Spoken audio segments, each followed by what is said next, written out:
अस्मद्गुरुपरमगुरून्यतिवरपूर्णौ सयामुनं रामम् अस्माक्षणातषडजित्सेनेश रमापतीन् वन्दे वन्दे बृन्दावनचरं वल्लवी जनवल्लभं जयन्ती सम्भवं धाम विजयन्ती विभूषणम् श्रीमान् वेङ्कटनाथार्य कवितार्थिवेशरी वेदान्ताचार्यवर्यो मे सन्निधत्तां सदा हृदि प्रणाम लक्ष्मणमुनिस्तुतिगृह्णातु मामकं प्रसादयति यत्सूक्तिः स्वाधीनपतिकां श्रुतिं पवीतिनं मूर्ध्वपुण्ड्रवन्तं सुजगत्पुण्यफलं त्रिदण्डहस्तम् शरणागतसाप्तवाहमीडे विषया शेखरिणं पतिं यतीनाम्. இந்த ஸ்லோகத்துல ஸ்ரீபாஷ்யக்காருடைய திருவேணியை சேவிக்கிறார். உபவீதினம் உபவீதினம் அப்படின்றதுனால அந்த உபவீதம் மார்புல பிரதானமா நன்னா தெரியுது. மின்னு நூலும் குண்டலமும் அப்படின்னு அந்த நூல் வென்றது எங்க அப்படின்னா திருமார்புல. அதனால முதல்ல அந்த உபவீதம் எத்தப்பி தோல்ல இடுக்கா அப்படிலாம் உபவீதம் வந்து நாபிக்கு திட்டமா இருக்கணும்னு சாஸ்திரம் சொல்றது. நாபிக்கு கீழே இறங்கக்கூடாது உபவீதம். யஜ்னோபவீதம் போட்டுக்கிறவன் பூணல் அது நாபி பர்யந்தம் தான் அந்த பூணல் இருக்கணும். நாபிக்கு குறைச்சலா இருந்ததுன்னு சொன்னா ஆயுசு குறையும் அப்படின்னும், நாபிக்கு கீழே பெருசா இருந்ததுன்னா அதாவது அனாச்சாரத்தை குறிக்கக்கூடியது, அதாவது அனுஷ்டான பலன் இல்லாத ஆச்சாரத்தோட கூடியனா இல்லாத அனாச்சாரனா இருக்கக்கூடிய தன்மையும் அது உண்டு பண்ணும் அப்படின்னு அதுக்கு சொல்லியிருக்குது. அதனால நாபிக்கு சதிருஷமாதான் அந்த யஜ்னோபவீதத்தை போட்டுக்கணும். இப்படிலாம் அப்படி வயர்ல அப்படி இருந்தாலும் தோல்ல இருந்தாலும் முதுகில் அந்த யஜ்னோபவீதம் இருந்தாலும் அது பிரதானமா தெரிகிற இடம் என்னன்னா மாறல. அது அதனாலதான் இது இன்னொன்னும் தெரிஞ்சுக்கணும். இந்த உபவீதத்துல யஜ்னோபவீதத்துல பிரம்ம முடிச்சுன்னு ஒண்ணு, அதாவது இந்த முடிக்கு பிரம்ம முடியும் பேர். நாம இந்த ஒரு நீளமா யஜ்னோபவீதம்ன்றது நீளமான நூல். அந்த நீளமான நூலை மூணா மடிக்கணும். மூணா மடிச்சு இந்த 4 விரல் இருக்கு, நம்முடைய 4 விரல் கட்ட விரல் தவிர அதில் 96 சுத்து உடையதா இருக்கணும். மூணாம் அதான், அதாவது ஒரு 96 சுத்து சுத்தி அதுக்கப்புறம் ரெண்டாவது மடிப்புலையும் 96, மூணாவது மடிப்புலையும். அதனால இந்த 96 சுத்து இருக்கக்கூடிய நீளமா 3 நூல்கள். அது அப்புறம் யஜ்னோபவீதத்தை முறுக்கிறது அப்படின்னு சொல்லுவா. இந்த 3 மறுபடியும் 3ஆ மடிச்சு முறுக்கணும். அப்போ 9 இழை வரும். 9 இழை வரும். அது அப்புறம் 3, அதான் ஒரு வடம் வந்து அதான் 9 இழை கொண்ட நூலா அது ஆகும். அதை வந்து முப்புரி நூலா ஆக்கணும். அதாவது 3 வடமா, செயின்னா எப்படி 3 1 சரம் 2 சரம் 3 சரம் கட்ட வடம் 3 வடம்னு சொல்றோமோ அந்த மாதிரி அந்த 3 வடமா ஆக்கத்து அந்த இடத்துல செயினுக்கெல்லாம் முகப்பு போல அது முடி போடுறோம்.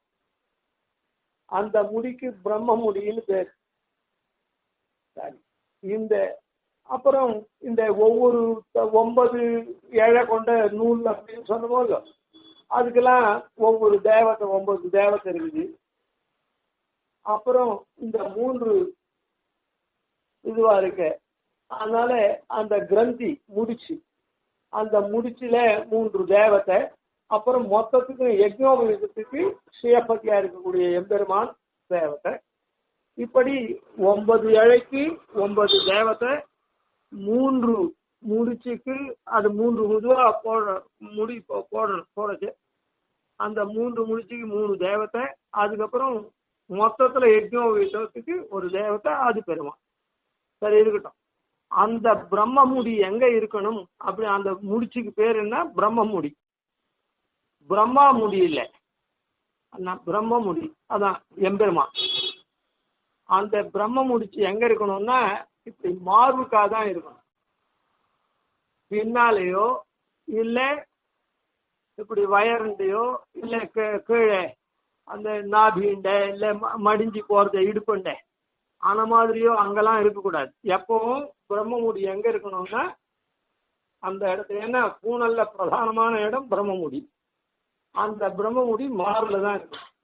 அதனால இந்த உபவீசனம் அப்படின்னு சொன்னதுனால ஸ்ரீபாஷ்யக்காரருடைய திருமார்பை சேவிச்சார். ஏன் உபவீதம் முக்கியமானதுனாலன்றது மாத்திரம் இல்லை, அந்த ஹிருதயம் இருக்குதே, அந்த ஹிருதயம் ஒரு மனுஷனுக்கு ரொம்ப முக்கியம். ஒரு மனுஷனை சாதாரணமா விவகாரம் பண்ணச்சே கூட இவனுக்கு நல்ல ஹிருதயமே கிடையாது. எப்பவும் நெகட்டிவ்ல சொன்னா சட்டுன்னு புரியுது.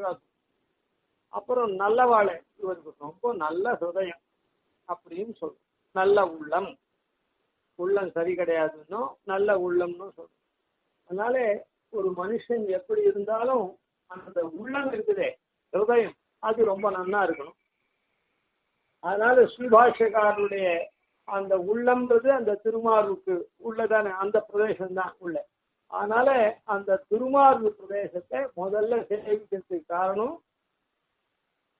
ஒரு பிராமணனுக்கு யஜ்ஞோபவீதம் முக்கியன்றது மாத்திரம் இல்லை, அந்த யஜ்ஞோபவீதம் மாறல இருக்கிறதுனால, தர்சி பிரதானமா அங்க இருக்கிறதுனால அந்த உள்ளமும் முக்கியம்.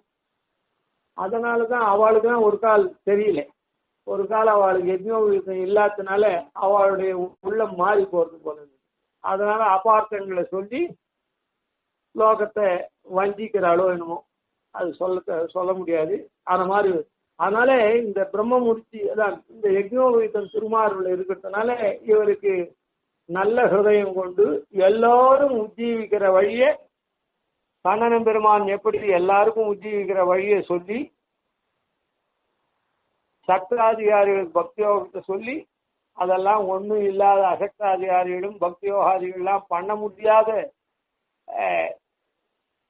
சாஸ்திரம், அவெல்லாம் பக்தியோகம் பண்ணக்கூடாது அப்படின்னு தடுத்துருக்குதே சாஸ்திரத்தை பதிவுதாசத்தான். அப்படிப்பட்டவர்களுக்கும் சரணாகதி எப்படி சொன்னானோ அது போல ஸ்ரீபாஷ்யக்காரர் எல்லாருக்கும் இந்த உலகங்கள் எல்லாம் எம்பெருமான அடைந்து உயணும் அப்படின்றதுக்காக சாஸ்திரார்த்தத்தை எடுத்து சொன்னார். அப்படி பெரிய உள்ளம் படைச்சவனா இருக்கனால அது மூலமா இந்த அதான் முதல்ல திருமார்பை சேவித்தார் உபவீதனம்ன்றதுனால. ஊர்துவ புண்டரவந்தம் அப்படின்றதுனால லலாட்டம் நெற்றி என்ன, வயிறு பாகம் என்ன, புஜங்கள் என்ன, மறுபடியும் திருமார்பு என்ன, கழுத்து பாகங்கள் என்ன, பின் முதுகுலாம் என்ன, எல்லாத்தையும் இதனால சேவித்தார்.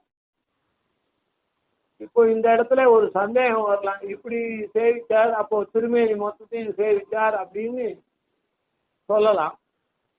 ஆனா புருஷர்களுக்கெல்லாம்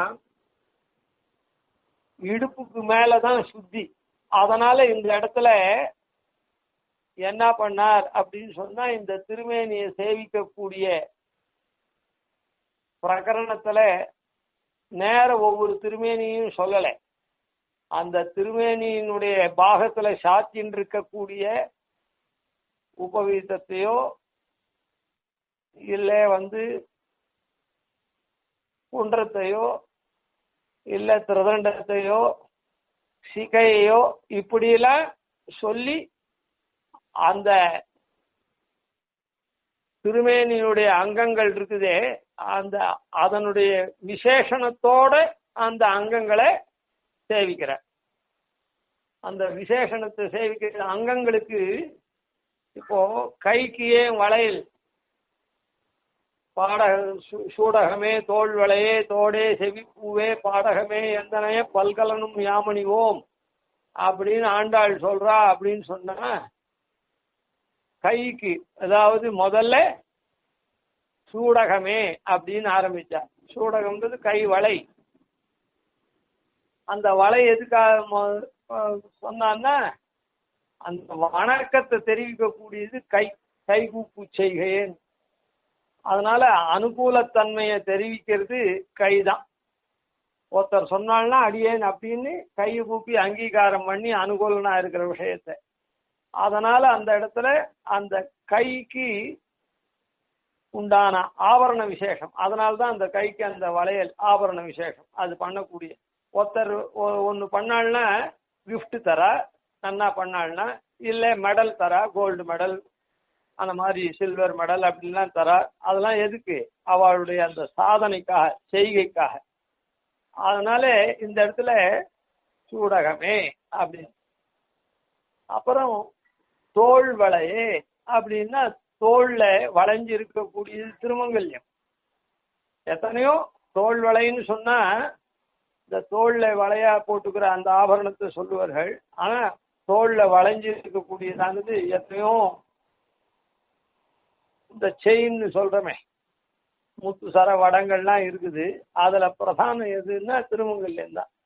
அந்த திருமங்கல்யம் கணவனால பத்தியால அணிவிக்கப்பட்டதுன்னா அதுக்கப்புறம் பத்தி பாரார்த்தையா மற்றவாளை கண்ணெடுத்து கூட பார்க்காத, பிரதிகூலமே இல்லாத இருக்காளே, பிரதி புருஷால பார்க்காம மாறுபட்ட தன்மை இல்லாத.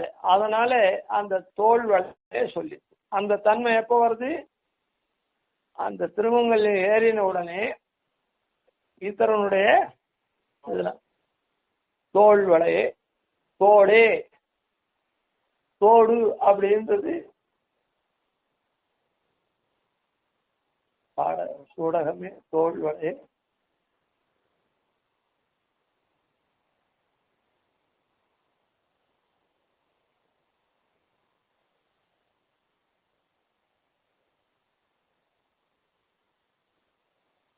தோடு அப்படின்றது என்னன்னா அந்த காதுல போட்டுக்கக்கூடிய ஆபரண விசேஷம்.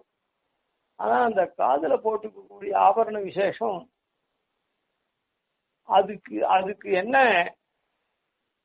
பெருமை அப்படின்னா, இந்த கண்ணுக்கு கண்ணை நன்னா அது பார்க்கக்கூடிய தீட்சணியமா பார்க்கக்கூடிய தன்மை அது கொடுக்கிறது. அந்த காதுல போடுற தோடாகப்பட்டது கண்ணுக்கு. ஆனால கண் நன்னா மலர்ந்து பார்க்கக்கூடிய தன்மை ஆறுது.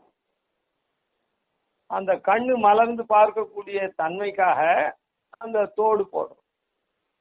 அதனால என்ன ஆகுது அப்படின்னு சொன்னா, கண் எப்போ மலர்ந்து இருந்ததுன்னா, ஒருத்தர் நம்ம மாத்துக்கு வரா, நாம் அவளை நன்னா பார்க்குறோம், மலர்ந்து பார்க்குறோம் அப்படின்னு சொன்னா அவளிடத்துல நம்பிக்கை இருக்குது. நாம் எங்கேனா கிளம்பணும்னா கூட, நான் இதை வெளியில போயிட்டு வரேன், நீங்க இங்க ஆத்துல நீங்க புழங்கின்றுங்க அப்படின்னு சொல்லி அவகிட்ட விட்டு போறோம். அதே அவள் இடத்துல சந்தேகம் இருந்ததுன்னா, என்ன இவ வந்துட்டாளா அப்படின்னு கண்ணில் முதல்ல அது கண் சுருங்கிறது. அதுக்கப்புறம் ஏதோ பண்றோம் அப்படின்னா, அதான் அந்த கண் மலர்ச்சின்றது மகா விசுவாசத்தை காண்பிக்கிறது. அதனால அந்த தோடுன்ற ஆபரணமாகப்பட்டது காதுக்கு போடுறதா இருந்தாலும் அது கண்ணுடைய பார்வைக்கு உபகாரம் பண்றதுனால அந்த கண்ணுடைய மலர்ச்சியை காண்பிக்கிறது. செவ்வி பூவே அழகியதான பூ, அது கார்பண்யத்தை காண்பிக்கும். செவ்வி பூ அப்படின்றது என்னன்னா, தலையில புஷ்பாதிகள் அதெல்லாம் சாத்திக்கிறாளே, அந்த சூட்டிக்கிற விஷயங்கள். அதனால செவிப்பூவே அழகியதான பூ.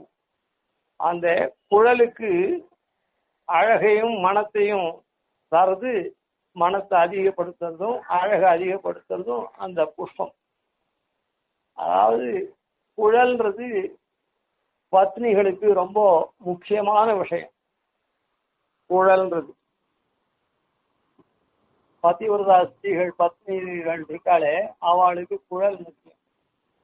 அது எப்படி தெரிஞ்சுக்கலாம் அப்படின்னு சொன்ன சுலபமான வழியில ஆண்டாள் தன்னை அடையாளப்படுத்திக்கிட்டேவெல்லாம் பட்டர்பிரான் கோதை சொன்னேன், விஷ்ணு சித்தன் கோதை சொன்னேன் அப்படின்னு தான் சொல்றார். அவ திருப்பாவை ஒன்று பாடினா 14 பதிகங்கள் நாச்சியார் திருமொழி பாடினார். இதுல பிராயசா எல்லாத்துலயும் பட்டர்பிரான் கோதை சொன்னேன், விஷ்ணு சித்தன் கோதை சொன்னேன் அப்படின்னு தன்னை ஆச்சாரிய நிஷ்டையா, அதாவது பெரியாழ்வாருடைய சம்பந்தத்தை சொல்லிதான் தன்னை சொல்லுவள். ஆனா இந்த பெருமாளோட கூட கூடிடு கூடலே அப்படின்னு சகுனம் பார்த்தாலே பெருமாளோட தனக்கு கல்யாணம் ஆகணும் அப்படின்றதுக்கு அந்த சகுனம் பார்த்ததுல அது சகுனம் சரியா வந்தது. அப்ப சகுனம் சரியா வந்ததுன்னா இவ பெருமாளுக்கு மானிடவர்க்கன்னு வாழகில்லேன் கண்டாய் மன்மதனேன்னு பெருமாளுக்கே வாழ்க்கை வருதுன்னு உடனே அந்த பதிகத்துல மாத்திரம் பட்டர்பிரான் கோதைன்னு சொல்லலை. துரும்பார் குழல் கோதை தொகுத்துரைத்த, துரும்பார் குழல் இல்ல, கூடலை குழற்கோதை அப்படின்னு இந்த கூடலை இட்டது யாரு? குழல் கோதை. ஏன்னா பெருமாளோட கூட பள்ளி கொள்ளும் இடத்து அடி கொட்டிட கொள்ளுமாகில் நீ கூட்டிட்டு கூடலே. அவனுடைய சயன காலத்துல கூட இருந்து அவனுக்கு திருவடி கைங்கரியம் பண்றதுக்கு எனக்கு பாக்கியம் வருமா இருந்ததுன்னா நீ கூட வேணும் அப்படின்னு கூடலிட்டு பார்த்தா அது கூடிவிட்டு. அதனால என்ன பண்ண, இப்படிப்பட்ட கூடலை குழற்கோதை முன்கூறிய அப்படின்னு அந்த இடத்துல பெருமாளுக்கு பத்திக்கு ஆட்பட்ட தன்மையை தெரிவிக்கிறதுக்காக, பதி பரதந்திரையா இருக்கிறத காண்பிக்கிறதுக்காக, பத்னித்துவத்தை காண்பிக்கிறதுக்காக குழற்கோதை, அந்த பத்னித்துவ வேஷத்துக்கு முக்கியமானது என்ன? குழல் அப்படின்றத பத்னிக்கு ரொம்ப முக்கியமானது குழல்ன்றத காண்பிச்சான். இந்த இடத்துல வரச்சே முதல் பாசுரத்துல பள்ளி கொள்ளும் இடத்து அடி கொட்டிட கொள்ளுமாகில் நீ கூட்டிடு கூடலேன்னு சொல்லச்சே அந்த பாசுரத்துல யார் பள்ளி கொள்றது அப்படின்னா எம்பெருமான் பள்ளி கொள்றதுன்னு இருந்தா கூட அந்த இடத்துல விசேஷமா என்ன சொன்னா அப்படின்னு சொன்ன, தெள்ளியார் பலர் கைதொழும் தேவனார் வள்ளல் மாலிரும் சோலை மணாளனார் பள்ளி கொள்ளும் இடத்து அடி கொட்டிட அப்படின்னு சொன்ன. மாலிரும் சோழ மணாளனார் பள்ளி கொள்ளும் இடத்து அப்படின்னு சொன்னதுனால அந்த திருமாலிரு சோழ எம்பெருமானுக்கு ஒரு பதிகம் பாடினார்.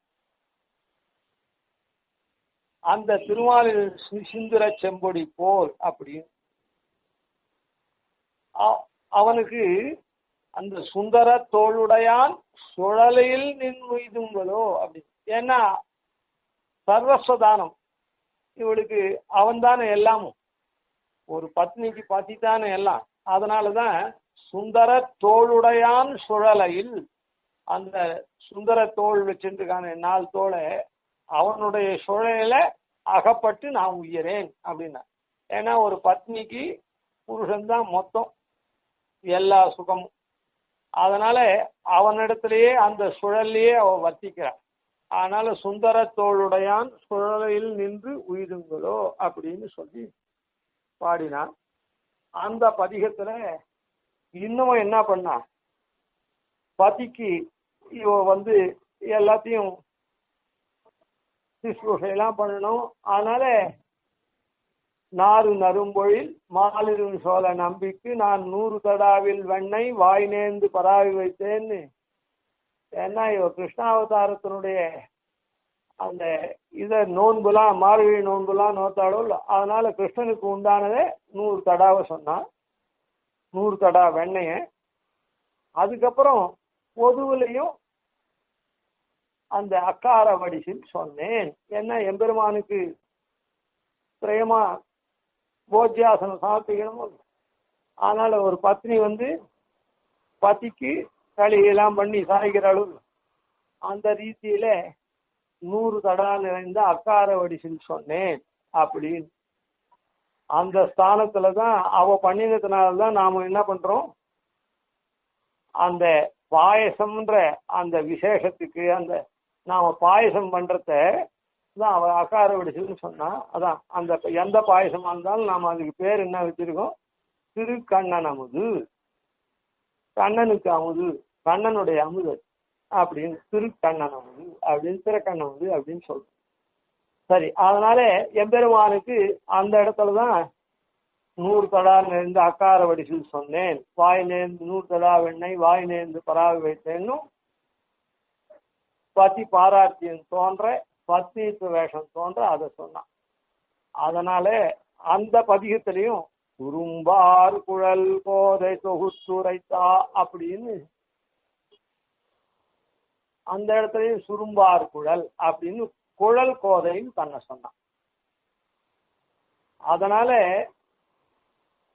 விஷ்ணு சித்தனை அங்க விட்டுட்டு ஆச்சாரியன் ஏன்னா பெருமாள் பத்திய பத்தி பாடினதுனால அந்த இடத்துல அப்படியே அந்த அந்த பத்திக்கு பத்னி வேஷத்துக்கு முக்கியமான அசாதாரணமான லட்சணம் குழல்.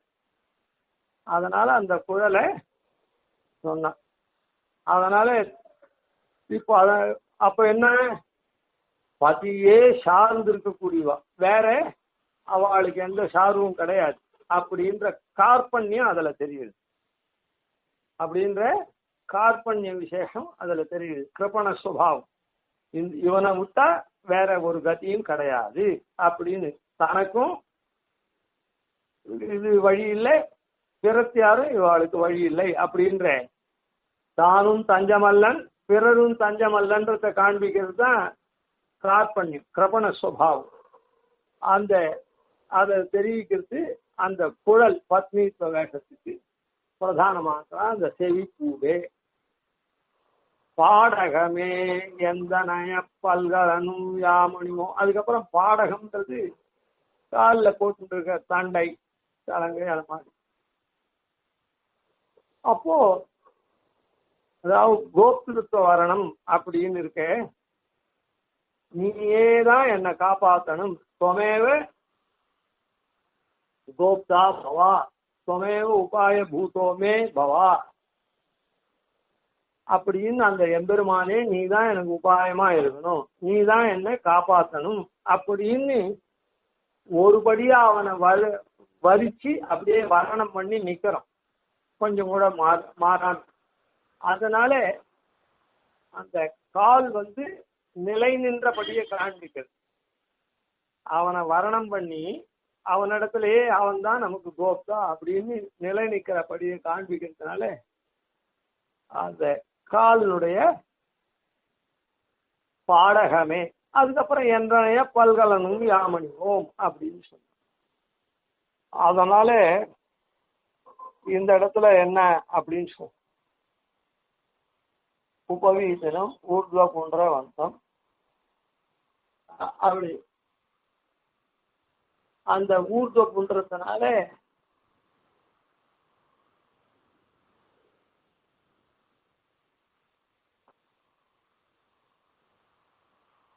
திருமார்பலாம் அந்த இது எதுக்காக வந்தது அப்படின்னு சொன்னா, அந்தந்த அங்கத்துக்கு என்ன விசேஷமோ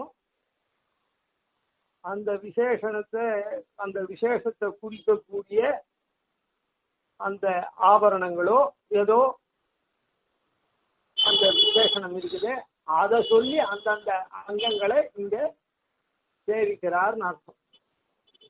அதனால திருமார்ப உபவீசத்தினாலேயும் யக்னோபவீசத்தினாலேயும் திருமேனி எல்லாம் ஊர்துவ குன்றத்தினாலேயும் ஹஸ்தத்தை எதனால திருதண்டஹஸ்தம் உபவீசனம் ஊர்துவ குன்ற மந்தம் திருதண்டஹஸ்தமா சேவை சாய்க்கிறார். அத ஹஸ்தத்தை எப்படி அந்த கையிலேந்து இருக்கக்கூடிய அந்த முக்கோல்னால அந்த கையை சேவிக்கிறார். அந்த கைதானே இந்த இதெல்லாம் கூட பண்றது, ஞான முத்ராதிகள்லாம் கூட காண்பிக்கிறது. அதாவது உன்னித்திர பத்ம சுபகாம் உபதேச முத்ராம்னு மேல சொல்ல போறார் ஸ்ரீபாஷ்யக்காரர். அதனால கோயில், திருமலை, பெருமாள கோயில் 3 இடத்துலையும் உபதேச முத்திரையோடவே இருக்க ஸ்ரீபாஷ்யக்காரர். அதனால உபதேச முத்திர பூர்வகமா இருக்க. சரி, அதனால கை திருதண்ட ஹஸ்தம் சிகையா சேகதிலம், அதாவது தலைய திருமுடியை எப்படி சேவிக்கிறார் அப்படின்னா, அவர் சிகையினாலே அலங்கரிக்கப்பட்டதான திருமுடியை சேவிக்கிறார். காரணம் என்னன்னா, ஒரு ராஜாவா இருக்கவா இல்லை உயர்ந்தவாளா இருக்கவாளுக்கு கிரீட்டாதிகள் உண்டு. இப்ப இவாள்லாம் கூட இருக்காளே, சுலபமா தெரியணும்னா ஆர்மி, போலீஸ் இவாள்லாம் இருக்காளே, அவளுக்கு ஒரு இது இருக்கும். அதுல அந்த அடையாளத்தோட கூட இருக்கும், இவாவா என்ன போஸ்ட்ல இருக்கான்னு காண்பிக்கிறது. அந்த தொப்பின்னு சொல்றோம்.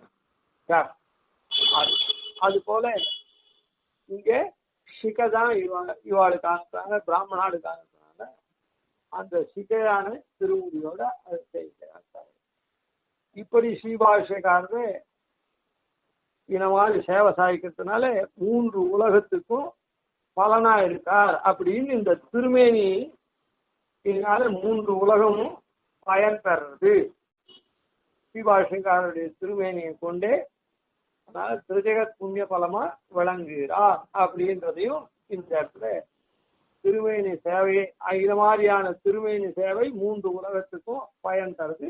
அவருடைய கிரந்த நிர்மாணத்தினாலே பலன். ஏன்னா அந்த மாதிரி திருமேனி உடையத்தினால்தான் அந்த திருமேனி இது மாதிரியான கிரந்தத்தை நிர்மாணம் பண்றது.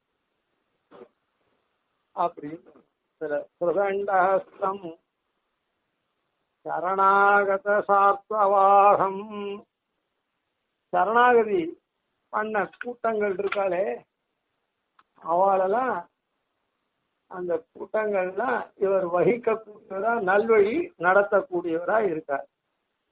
இதை நாளைக்கு நாம் செய்வோம். கவிதார்த்திக சிம்ஹாய கல்யாண குணசாலினே ஸ்ரீமதே வெங்கடேஷாய வேதாந்த குரவே நமः. ஆதிவன் ஷடகோபாதீனி திவர்யான் பஜேஷம் ஸ்ரீரங்கபூர்வசதசித்தீசானபதாஸ்ரயம் ஸ்ரீவத்சவம் சுகலகம் வந்தே ஸ்ரீகிருஷ்ணதேசிகம்.